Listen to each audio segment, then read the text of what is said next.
Morte de comerciante pode ter sido encomendada. A vítima estaria atrapalhando a movimentação do tráfico de drogas na região. Um dos criminosos é um presidiário que recebeu indulto no Dia dos Pais. Uma facada mortal. Mulher é assassinada pela companheira em Vitória. As duas eram usuárias de drogas. Garçom que matou a ex-mulher em Colatina sai do hospital e presta depoimento. A operadora de caixa foi assassinada a facadas no último sábado. Embalador é preso depois de abusar do sobrinho de 8 anos de idade. Com o rapaz, a polícia encontrou várias fotos de crianças nuas. Mais um capítulo da CPI dos guinchos. O depoimento de um ex-diretor do Detran não convenceu os deputados.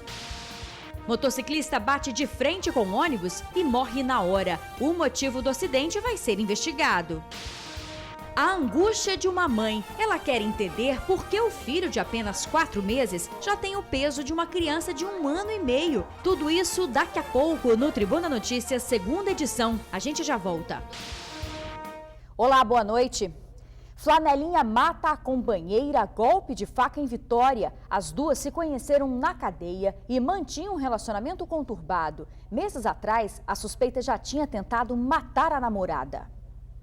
Ela nega o crime, mas demonstra frieza ao falar da morte da companheira. Eu tenho absoluta certeza que não fui eu. Você não está aqui demonstrando nenhuma tristeza em relação à morte dela. Quem ama ficaria triste, não? Você não sabe o que eu estou sentindo por dentro. Kátia da Vitória tinha 45 anos e foi morta a facadas. Uma traição teria motivado o assassinato. Na quarta-feira, elas teriam brigado, porque, segundo ela, a vítima teria tido um relacionamento com um casal, né? Um relacionamento extra, né? Vamos dizer assim. E por conta disso elas vêm brigando há 2 dias antes do crime. O crime aconteceu na Praia do Suá, em Vitória. Várias testemunhas já foram ouvidas aqui na divisão de homicídios. Mas o depoimento de uma em especial ajudou a polícia a juntar as peças desse quebra-cabeças e chegar até a Rosane. Essa testemunha ajudou a socorrer a vítima. A própria Kátia, antes de morrer, teria contado que tinha sido esfaqueada por Rosane. A vítima teria dito para as pessoas que a autora teria sido a acusada. Além disso, ouvimos outras testemunhas que presenciaram durante o dia todo, né, de ontem, que elas estavam brigando e a autora estava atrás dela com uma faca. Faca esta que teria sido tomada por outras pessoas, teria sido quebrada, mas que ela posteriormente adquirira uma outra faca e com esta teria cometido o homicídio. Kátia era flanelinha e trabalhava junto com Rosane. As duas se conheceram na cadeia. Assim que conquistaram a liberdade, engataram um relacionamento. O namoro, que durou cerca de 1 ano, foi marcado por uso de drogas e muitas brigas. Uma tragédia anunciada. Há cerca de 2 meses, 3 meses atrás, a vítima teria esfaqueado a autora, inclusive causando uma lesão grave dela, segundo a irmã dela, uma lesão de pulmão. Rosane vai ser autuada por homicídio duplamente qualificado. Deus proverá. O assassinato do comerciante em Cariacica pode ter sido encomendado. A vítima estaria atrapalhando a movimentação do tráfico de drogas da região. E olha só mais um absurdo. O criminoso que atirou em Ismael tinha saído da cadeia 4 dias antes do crime, porque recebeu indulto do Dia dos Pais. Ismael Rocha, de 38 anos, foi morto na tarde deste domingo enquanto trabalhava. Ele tinha essa distribuidora de bebidas há 4 anos em Nova Rosa da Penha, Cariacica. Criminosos já tinham tentado assaltar o estabelecimento 3 vezes, mas desta vez a tragédia se consumou. Tudo foi registrado pelas câmeras de vídeo monitoramento. Os 4 bandidos chegam de carro e vão até o balcão. Quando o comerciante se aproxima, 3 criminosos fogem correndo. Estava dentro de casa no momento e chegou 4 caras armados e ameaçou o filho dele, falou que era um assalto. E quando ele chegou no local, eles deram um tiro nele. Mesmo baleado, o comerciante conseguiu dar um tiro no bandido, que pegou a arma de volta e atirou 2 vezes na vítima. O filho do empresário, que tem 15 anos, tentou ajudar o pai e acabou levando um tiro de raspão na barriga. Mesmo ferido, o bandido fugiu e conseguiu chegar até a rodovia do Contorno, onde pediu ajuda a um jardineiro que passava de carro. O criminoso disse ter sido vítima de um assalto. Somente no PA de Itacibá, o jardineiro soube que o rapaz tinha matado o amigo dele. O comerciante chegou a ser socorrido, mas não resistiu. O filho dele também foi socorrido, recebeu atendimento e foi liberado. Para os parentes da vítima, o Dia dos Pais não será mais o mesmo. Difícil, né, cara?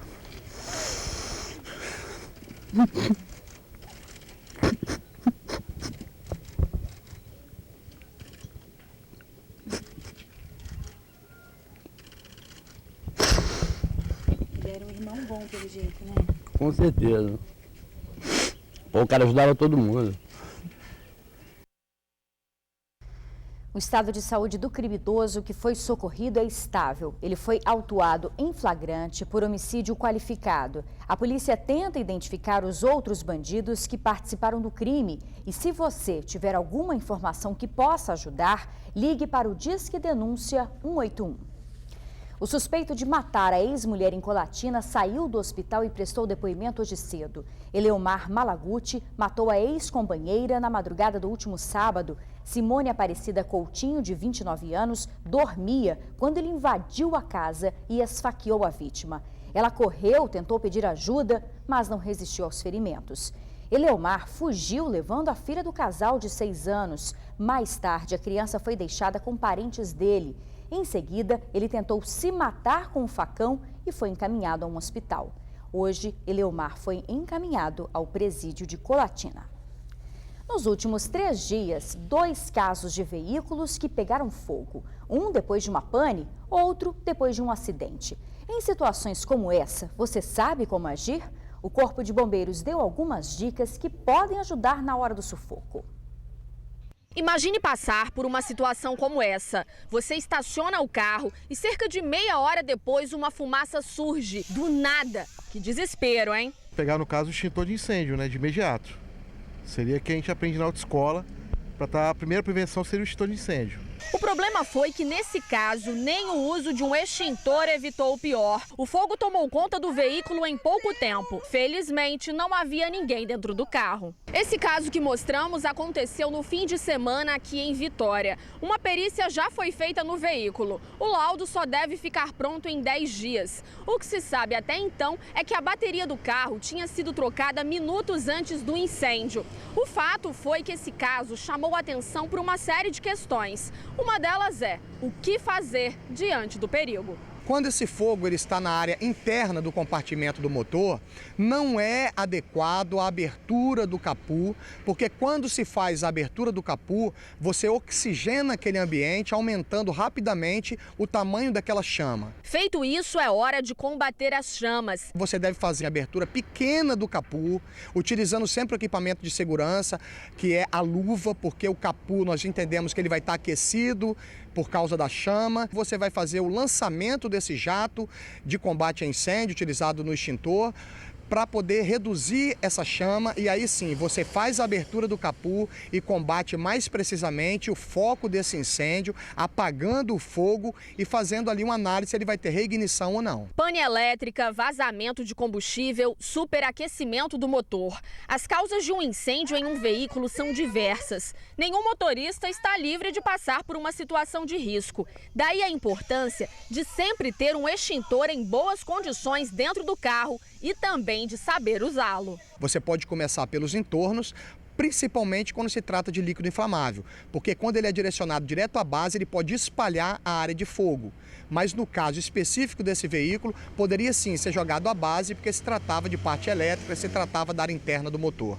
Não se esqueça, é claro, de acionar o Corpo de Bombeiros. Agora, se mesmo com todas essas orientações você ainda se sente inseguro, é melhor seguir o exemplo do seu Paulo. Eu ia cair fora, eu não ia nem voltar nele. E o Major fez outro alerta. Fique atento ao prazo de validade do extintor e todo mês verifique o marcador. O equipamento pode esvaziar e aí perder a eficácia. Está na cadeia o embalador acusado de molestar o sobrinho de 8 anos de idade. O jovem confessou gostar de pornografia infantil. O embalador foi detido e autuado em flagrante. Acusado de molestar o sobrinho dele, um menino de apenas 8 anos e sem direito à fiança, foi parar na cadeia na manhã de hoje. O crime aconteceu no início da noite de ontem. O menino, que morava com o pai há cerca de 6 meses, acompanhou a madrasta na casa do tio. Ele ficou brincando no computador enquanto ela cortava o cabelo de um parente. Já na volta para casa, a madrasta percebeu um comportamento diferente e o questionou sobre o que havia acontecido. O menino disse estar com medo, pois havia sido molestado pelo tio. A polícia foi acionada imediatamente. Em depoimento, a polícia disse que apenas tocou a criança nas partes íntimas. Confessou ainda apreciar pornografia infantil armazenada em seu e-mail. O garoto abusado é espanhol e filho de pais separados. O pai mora na Alemanha e a mãe na Espanha. E a criança ficou sob os cuidados dos padrinhos.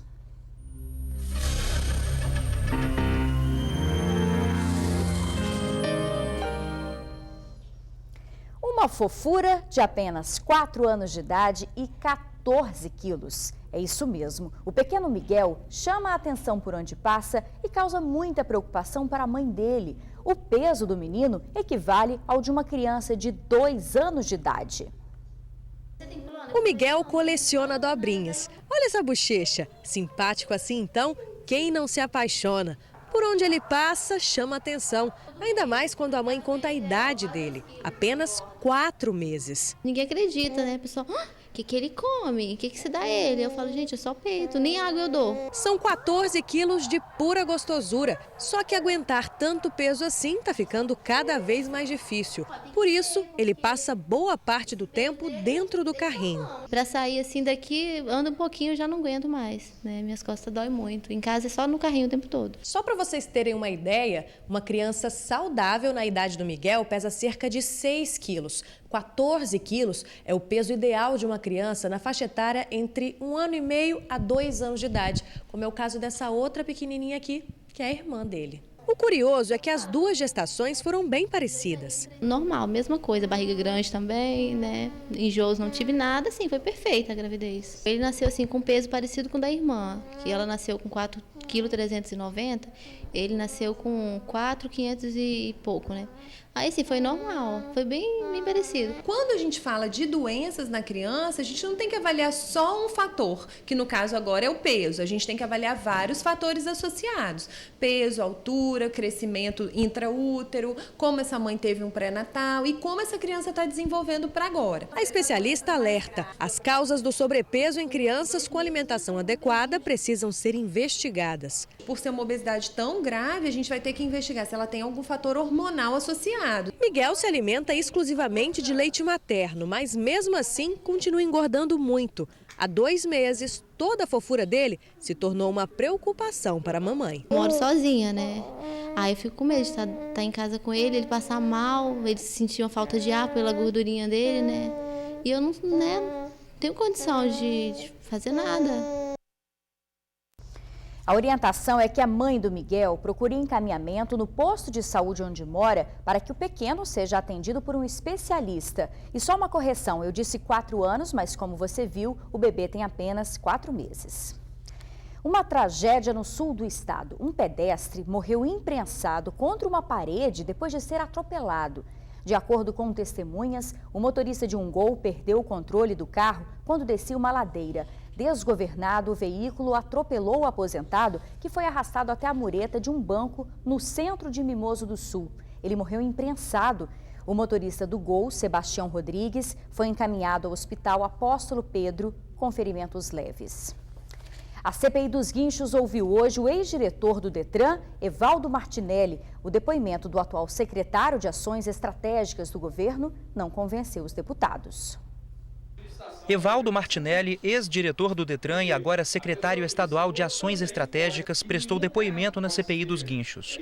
O objetivo foi esclarecer a implantação do atual sistema de concessão dos pátios aqui no estado. O sistema atual, ele favorece a corrupção, ele não tem controle, ele não tem fiscalização, o que traz prejuízo enorme para o usuário. Por isso que nós insistimos na modalidade de licitação. O secretário não quis gravar entrevista. A relatora da CPI diz que o depoimento dele não convenceu a comissão. Não nos convence porque, mesmo tendo a vantagem na época de se constituir uma modalidade no sentido de estar favorecendo o sistema, nós vimos que ele não deu certo e por isso ele é motivo dessa investigação, porque ele acabou constituindo num favorecimento e também dando liberdade aos pátios de poder conduzir essa questão e até mesmo uma conivência entre pátios, guarda, militares, que infelizmente têm práticas inescrupulosas e que acabam lesando o usuário em geral. O próximo passo dos deputados agora é ouvir os prefeitos da Grande Vitória. Esses pátios, eles precisam ser municipalizados. Essa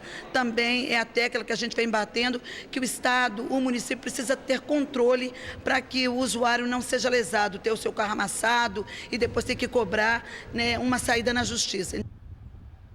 O outro depoimento agendado para hoje teve que ser remarcado por falta de tempo. O também ex-diretor do Detran, Paulo Domingos Deorque, coronel da reserva da Polícia Militar, vai ser ouvido no dia 24. Na segunda-feira, é a vez dos ex-prefeitos da Grande Vitória prestarem esclarecimentos. Vamos conhecer agora um projeto que transforma a vida de crianças que estão ou iriam para um abrigo. Elas são recebidas por famílias, cadastradas e preparadas para isso. Vivem em casa com carinho e atenção até que possam voltar para os pais verdadeiros.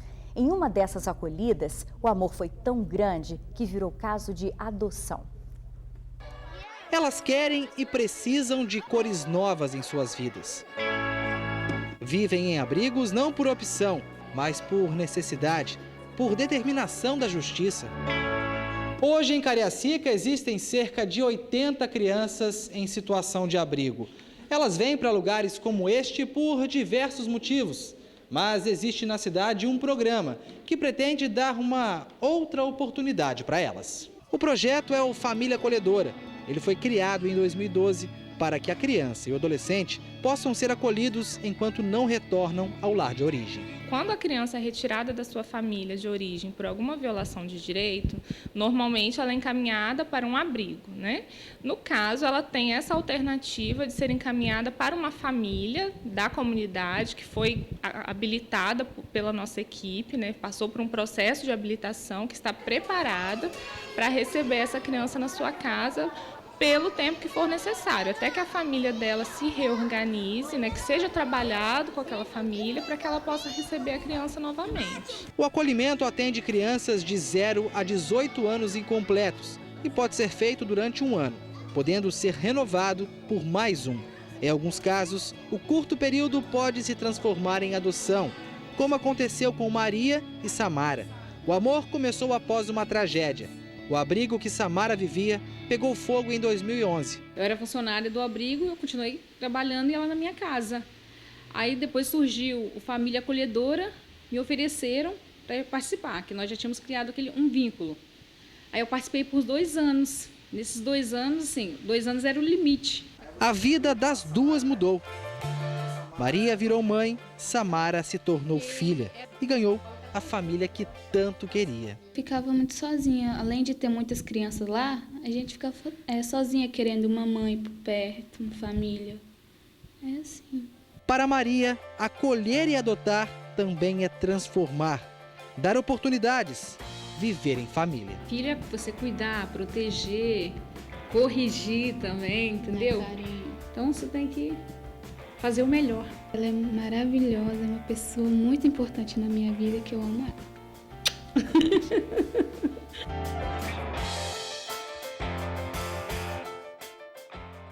De mãe, né? Hoje, 10 famílias estão habilitadas para acolher. A Secretaria de Desenvolvimento Social vai promover um curso a partir da próxima quinta-feira para outras famílias que se interessem pelo acolhimento. Eles vão explicar a importância do programa e como participar dele. O curso acontece no auditório do APAI de Cariacica, em Santa Fé, de 2 às 5 da tarde. E veja a seguir, motociclista bate de frente com um ônibus e morre no noroeste do estado. A gente já volta. Motociclista bate de frente com um ônibus e morre no noroeste do estado. Rogério Marcos Ferreira de Souza, de 30 anos, voltava para casa quando o acidente aconteceu. O ônibus seguia para o centro de Colatina quando o motociclista atingiu o coletivo e morreu na hora. Nenhum passageiro se feriu. O motorista foi encaminhado à delegacia para prestar esclarecimentos e liberado. A empresa de ônibus informou que aguarda o resultado da perícia para tomar as providências cabíveis. E a gente fica por aqui. Uma boa noite para você e até amanhã.